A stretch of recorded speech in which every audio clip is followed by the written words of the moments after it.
প্রথম বাড়ি পার্লামেন্টে এসে যারা এই ধরনের পারফর্ম করার চেষ্টা করে, আমি বলি তাদের সাফল্য আসবে।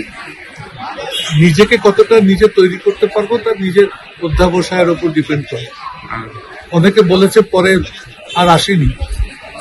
আমি আগের পার্লামেন্টে যদি বলি, নুসরাত মিমি আমার কাছে খুব ঘোরাঘুরি করতো। ওদের উদ্যোগ ছিল প্রথম দিকটা, কিন্তু পরে আবার শুধু পিঠে হাত দিয়ে বলতো দুবাই চলে যাচ্ছে শুটিং করতে।